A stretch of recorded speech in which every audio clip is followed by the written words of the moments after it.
நெல்லை junction நேயர்களுக்கு வணக்கம். Higher education institution இன் இந்தியாவில் உள்ள உயர்கல்வி நிறுவனங்கள் எவை அப்படிங்கிறத இந்த வீடியோவில் பார்க்க இருக்கிறோம். இதனைத் தொடர்ந்து அடுத்து வரக்கூடிய வீடியோக்களில் கவர்மெண்ட் பெர்மனன்ட் போஸ்டிங்கில் எப்படி இந்த யூனிவர்சிட்டியில் எதுலலாம் கவர்மெண்ட் பெர்மனன்ட் போஸ்டிங் இருக்குது, ரெகுலர் போஸ்டிங் இருக்குது அப்படிங்கிறத பார்ப்போம். முதல்ல என்ன மாதிரியான ஹையர் எஜுகேஷன் இன்ஸ்டிடியூஷன் இருக்குது இந்தியாவில், அதை முதல்ல பார்ப்போம். ஹையர் எஜுகேஷனை பொறுத்த வரைக்கும் என்ன சொல்லுவாங்க அப்படின்னா, பள்ளிக்கல்வி ஸ்கூல் எஜுகேஷனை முடித்து அதுக்கு ஸ்டேஜ் வருது ஹையர் எஜுகேஷன், அதாவது யூஜி பிஜி படிக்கிறது. அதுக்கு போக பிஹெச்டி ரிசர்ச் இருக்குது. இதெல்லாம் ஹையர் எஜுகேஷன் அப்படின்னு சொல்லுவாங்க.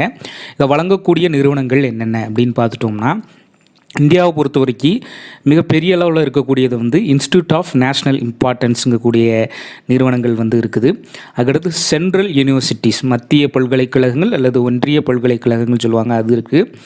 அடுத்து ஸ்டேட் யூனிவர்சிட்டி, மாநில பல்கலைக்கழகங்கள் இருக்குது. ப்ரைவேட் யூனிவர்சிட்டி, தனியார் பல்கலைக்கழகங்கள் இருக்குது. டீம் டு பி யூனிவர்சிட்டி, நிகர்நிலை பல்கலைக்கழகங்கள்னு சொல்லுவாங்க, அது இருக்குது.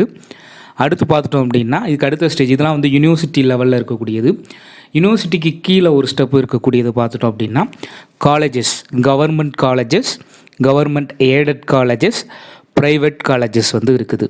ஆக மொத்தம் ஒரு 8 விஷயங்கள் 8 விதமான ஹையர் எஜுகேஷன் இன்ஸ்டிடியூஷன் இருக்குது. இது போக அந்தந்த ஸ்டேட் கவர்மெண்ட் சென்ட்ரல் கவர்மெண்ட் நடத்தக்கூடிய சில எஜுகேஷன் நிறுவனங்களும் இருக்குது. அது நம்ம இன்னொரு வீடியோவில் பார்க்கலாம். இப்போ இந்த 8 நிறுவனங்களில் என்ன அப்படிங்கிறத பார்ப்போம். இந்த 8 நிறுவனங்களில் deemed to be university, private university, private காலேஜஸை தவிர மற்ற எல்லாத்துலேயும் நீங்கள் ஜாயின் பண்ணிங்க அப்படின்னா, அதாவது central university, state university, institute of national importance, government colleges, government aided காலேஜஸில் நீங்கள் என்ன சேர்ந்துக்கலாம், அசிஸ்டன்ட் ப்ரொஃபஸர் ரெகுலர் மோட், அதாவது பெர்மனண்ட் கவர்மெண்ட் அசிஸ்டன்ட் ப்ரொஃபஸர் வேக்கன்சியில் நீங்கள் என்ன பண்ணிக்கலாம், ஜாயின் பண்ணிக்கலாம். சரி, சென்ட்ரல் யூனிவர்சிட்டினா என்ன? இது முழுக்க ஸ்டேட் சென்ட்ரல் கவர்மெண்ட் கொடுக்கக்கூடியது. Establish and funded by central government of India. இந்தியாவில் உள்ள மத்திய பல்கலைக்கழகங்கள் அனைத்துக்கும் மத்திய அரசாங்கம் உதவி பண்ணுறாங்க. இது பார்த்துட்டோம் அப்படின்னா முழுக்க சென்ட்ரல் யூனிவர்சிட்டி எதை பேஸ் பண்ணியிருக்குன்னா மத்திய அரசாங்கத்தோட கைட்லைன்ஸ் பேஸ் பண்ணி இருக்கும். யூஜிசி ரெகுலேஷன்ஸையும் இவங்க என்ன பண்ணுவாங்க, ஃபாலோ பண்ணுவாங்க. உதாரணத்துக்கு என்ன மாதிரியான சென்ட்ரல் யூனிவர்சிட்டி இருக்குது? ஜவஹர்லால் நேரு யூனிவர்சிட்டி டெல்லி யூனிவர்சிட்டியை சொல்லலாம். இல்லாட்டி சென்ட்ரல் யூனிவர்சிட்டி ஆஃப் தமிழ்நாடு. இப்படி பார்த்துட்டோம் அப்படின்னா 50க்கும் மேற்பட்ட மத்திய பல்கலைக்கழகங்கள் நம்மளோட இந்தியாவில் இருக்குது. அடுத்து பார்த்துட்டோம்னா ஸ்டேட் யூனிவர்சிட்டி. இது establish and funded by specific state government. ஒரு குறிப்பிட்ட மாநில அரசாங்கம் உருவாக்கக்கூடிய கல்லூரிகள், தொடங்கப்பட்ட கல்லூரிகள் தான் என்ன சொல்லுவாங்க அப்படின்னா ஸ்டேட் யூனிவர்சிட்டி தான். இதுவும் யூஜிசி ரெகுலேஷன்ஸ் கீழே தான் வரும். அதுபோக ஸ்டேட் கவர்மெண்ட் எதுவும் பாடிஸ் வச்சுருந்தாங்கன்னா அவங்களோட ரெகுலேஷனையும் இது என்ன பண்ணும், வலியுறுத்தும். ஸ்டேட் யூனிவர்சிட்டி அவங்களும் என்ன பண்ணுவாங்க, தனியான ஒரு அட்டானமி வச்சுருப்பாங்க, அகாடமிக்கு வச்சுருப்பாங்க. அட்மினிஸ்ட்ரேட்டிவ் மேட்டர் ஸ்டேட் யூனிவர்சிட்டி இதில் இருக்கும். ஸ்டேட் ரெகுலேஷன் படி, அதுபோக யூஜிசி ரெகுலேஷன் படியும் இது ஃபாலோ அப் ஆகும். உதாரணத்துக்கு ஸ்டேட் யூனிவர்சிட்டி என்னெல்லாம் இருக்குது அப்படின்னு பார்த்துட்டோம்னா, மெட்ராஸ் யூனிவர்சிட்டியை சொல்லலாம், Madurai Kamarajar university, Manonmaniam Sundaranar university, Salem Periyar university.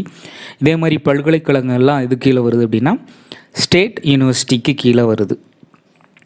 அடுத்து ப்ரைவேட் யூனிவர்சிட்டிஸ் இருக்குது. ப்ரைவேட் யூனிவர்சிட்டிஸ் முழுக்க தனியாரால் தொடங்கப்பட்ட கல்வி நிறுவனங்கள் தான் ப்ரைவேட் யூனிவர்சிட்டிஸ். இது யூனிவர்சிட்டிஸ் மாதிரியே தான் இதாகும். ஆனால் கவர்மெண்ட் ஃபண்டட் பெரிய லெவலில் எதுவும் இருக்காது. முழுக்க ப்ரைவேட் என்டைட்டில்ஸ், ப்ரைவேட் ஆர்கனைசேஷன் கீழே தான் இது இருக்கும். அடுத்து டீம்டு டு பி யூனிவர்சிட்டிஸ். இதுவும் என்ன அப்படின்னா, இதுவும் ப்ரைவேட் யூனிவர்சிட்டி மாதிரி இருக்கக்கூடிய பல்கலைக்கழகங்கள் தான். இதுவும் என்ன பண்ணுன்னா ப்ரைவேட் தனியாராக தான் இயங்கிட்டு இருக்கு. அடுத்து நேஷ்னல் இம்பார்ட்டன்ஸ் அப்படின்னு சொல்லக்கூடிய இன்ஸ்டியூட் ஆஃப் நேஷ்னல் இம்பார்ட்டன்ஸ். இதை எதை சொல்லுவாங்கன்னா, Indian institute of technology, all India institute of medical science, AIIMS, IITs, IIMs உள்ளிட்ட நிறுவனங்களை இன்ஸ்டியூட் ஆஃப் நேஷ்னல் இம்பார்ட்டன்ஸ் அப்படின்னு சொல்லுவாங்க. இது முழுக்க எதை சார்ந்து இருக்குன்னா சென்ட்ரல் கவர்மெண்ட் ஃபண்டை பேஸ் பண்ணி தான் இருக்கும். Typically funded and establish by central government. இதோட பார்த்துட்டோம்னா these institution are deemed crucial for countries development are given special recognition. அதுக்காண்டி வந்து நேஷ்னல் இன்ஸ்டியூட் ஆஃப் இம்பார்ட்டன்ஸ் வந்து இருக்குது. இதெல்லாம் வந்து இந்த 5 வகையான பார்த்தது வந்து பல்கலைக்கழகங்கள் அளவில் சொல்லலாம். மத்திய பல்கலைக்கழகங்கள், மாநில பல்கலைக்கழகங்கள், தனியார் பல்கலைக்கழகங்கள், நிகர்நிலை பல்கலைக்கழகங்கள், அதுபோக தேசிய முக்கியத்துவம் வாய்ந்த நிறுவனங்கள் அப்படிங்கிறத வந்து பார்த்தோம். இதுக்கு அடுத்து பார்த்துட்டோம் அப்படின்னா காலேஜஸும் 3 விதமான காலேஜஸாக வந்து பிரிக்கலாம். Government colleges, government aided colleges, private colleges. Government colleges பார்த்துட்டோம்னா அந்தந்த மாநில அல்லது மத்திய அரசாங்கத்துக்கு கீழே நேரடியாக இயங்கக்கூடிய கல்லூரிகள் இருக்குது. மாநில அரசாங்கத்துக்கு நேராக இயங்கக்கூடிய கல்லூரிகள் இருக்குது. உதாரணத்துக்கு அரசு கலை அறிவியல் கல்லூரி, அதுக்கடுத்து ராணி அண்ணா அரசு மகளிர் கல்லூரி, இதே மாதிரியான அரசு கல்லூரிகள் வந்து முழுக்க அரசாங்கத்தை நம்பி மத்திய அல்லது மாநில அரசாங்கத்தை நம்பி அதோட ஃபண்டடை நம்பி செயல்படக்கூடிய கல்லூரிகளை வந்து என்ன சொல்லுவாங்க அப்படின்னா கவர்மெண்ட் காலேஜஸ் அப்படின்னு வந்து சொல்லுவாங்க, அரசு கல்லூரி அப்படிம்பாங்க. அடுத்து என்னென்னா அரசு உதவி பெறும் கல்லூரிகள் வந்து இருக்குது. இது பார்த்துட்டோம் அப்படின்னா இது நடத்தக்கூடியது வந்து தனியார் வந்து நடத்துவாங்க. ஆனால் இதுக்கு ஃபண்டு யார் கொடுப்பாங்க அப்படின்னா மத்திய அரசாங்கமோ இல்லை மாநில அரசாங்கமோ கொடுப்பாங்க. தமிழ்நாட்டை பொறுத்த வரைக்கும் நிறைய அரசு உதவி பெறும் கல்லூரிகள் வந்து இருக்குது. இந்த கல்லூரிகளை பார்த்துட்டோம் அப்படின்னா இதுக்கு ஃபண்டு கொடுக்கறது வந்து கவர்மெண்ட் வந்து கொடுக்கும். இவங்க 2 பிரிவாக வந்து நடத்துவாங்க. ஒன்று கவர்மெண்ட் எய்டட் கோர்சஸ் நடத்துவாங்க, செல்ஃப் ஃபைனான்சிங் கோர்சஸ் வந்து நடத்துவாங்க. இல்லை கவர்மெண்ட் எய்டட் கோர்சஸில் கவர்மெண்ட் வந்து ஃபண்ட் பண்ணுவாங்க. செல்ஃப் ஃபைனான்ஸ் கோர்சஸ்க்கு வந்து அந்தந்த ஸ்டூடெண்ட்ஸ்லேருந்து பிரிக்க அமௌண்ட் மூலமாகவோ இல்லை வேறு ஏதாவது ஃபண்டு டொனேஷன் மூலமாகவோ அவங்க வந்து கோர்சஸை வந்து ரன் பண்ணுவாங்க. கவர்மெண்ட் எய்டடில் தான் என்ன பண்ணுவாங்க, government permanent position, regular position வந்து இருக்கும். இதை வந்து பார்த்துட்டோம். அடுத்து பார்த்துட்டோம் அப்படின்னா ஃபைனலாக இருக்கிறது வந்து ப்ரைவேட் சுயநிதி கல்லூரிகள் வந்து இருக்குது. இது முழுக்க தனியாரால் தொடங்கப்பட்டது. இதுக்கு நிறைய காலேஜஸ் வந்து உதாரணமாக வந்து சொல்லலாம். ஐன்ஸ்டீன் காலேஜ், இதே மாதிரி ஏகப்பட்ட கல்லூரிகள் வந்து இருக்குது. இந்த கல்லூரிகளை வந்து நம்ம வந்து ப்ரைவேட் காலேஜஸ்க்கு வந்து நம்ம உதாரணத்துக்கு சொல்லலாம். சரி, நீங்கள் வந்து இப்போ வந்து டீச்சிங்க்கு வந்து ட்ரை பண்ணுறீங்க, அசிஸ்டன்ட் ப்ரொஃபஸர் வேக்கன்சிக்கோ இல்லை லெக்சரருக்கோ வந்து ட்ரை பண்ணுறீங்க அப்படின்னா கவர்மெண்ட் போஸ்டிங்கு போகணுன்னு ஆசைப்பட்றவங்க எதில் ஜாயின் பண்ணலாம் அப்படி பார்த்துட்டோம் அப்படின்னா நீங்கள் சென்ட்ரல் யூனிவர்சிட்டிஸில் வந்து ட்ரை பண்ணலாம், ஸ்டேட் யூனிவர்சிட்டிஸில் வந்து ட்ரை பண்ணலாம், institute of national importance try பண்ணலாம், இல்லை கவர்மெண்ட் காலேஜஸ் அல்லது கவர்மெண்ட் எய்டட் காலேஜஸில் நீங்கள் ட்ரை பண்ணீங்க அப்படின்னா உங்களுக்கு வந்து கவர்மெண்ட் ரெகுலர் பொசிஷன் பெர்மனன்ட் போஸ்டிங்கில் அரசு நிரந்தர பணியில் வந்து நீங்கள் என்ன பண்ணலாம், ஜாயின் பண்ணிக்கலாம்.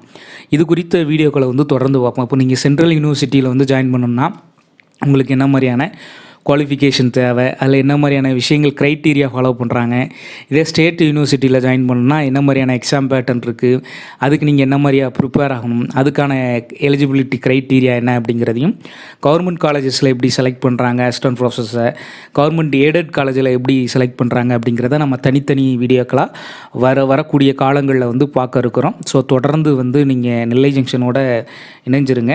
இல்லை உங்களுக்கு ஒரு இன்னொரு முக்கியமான தகவல் வந்து சொல்லணும் அப்படின்னா எந்தெந்த கல்லூரிகள் எவ்வளவு இருக்குது இந்தியாவில் அப்படின்னா பார்ப்போம். சென்ட்ரல் யூனிவர்சிட்டிஸ் வந்து மொத்தம் 56 கல்லூரிகள் வந்து இந்தியா முழுக்க இருக்குது. அடுத்து பார்த்துட்டோம்னா ஸ்டேட் யூனிவர்சிட்டிஸ் வந்து 481 மாநில பல்கலைக்கழகங்கள் வந்து இருக்குது. ப்ரைவேட் யூனிவர்சிட்டி பார்த்துட்டோம்னா 472 பல்கலைக்கழகங்கள். டீம்டு டு பி யூனிவர்சிட்டிஸ் பார்த்துட்டோம் அப்படின்னா 124 நிகர்நிலை பல்கலைக்கழகங்கள் வந்து இருக்குது. இதான் வந்து ஓவராலாக இருக்கக்கூடிய அந்த யூனிவர்சிட்டிஸ். இது போக ஐஐடிஸ், ஐஐஎம்சி இதே மாதிரியான நேஷ்னல் இம்பார்ட்டன்ஸான இன்ஸ்டியூட் ஆஃப் நேஷ்னல் இம்பார்ட்டன்ஸ் இதெல்லாம் வந்து தொடர்ந்து வந்து இருக்குது. இது ஒவ்வொன்றையும் வருங்காலங்களில் அடுத்தடுத்த வீடியோக்களில் வந்து தொடர்ந்து பார்க்கலாம். தினமும் ஒரு வீடியோ வந்து பதிவிடப்படும், அதில் இது குறித்த தகவல்கள் வந்து வெளியிடப்படும். ஸோ தொடர்ந்து இணைந்திருங்கள் நெல்லை ஜங்ஷனுடன். நெல்லை ஜங்ஷனை வந்து சப்ஸ்கிரைப் பண்ணுங்கள். நன்றி, வணக்கம்.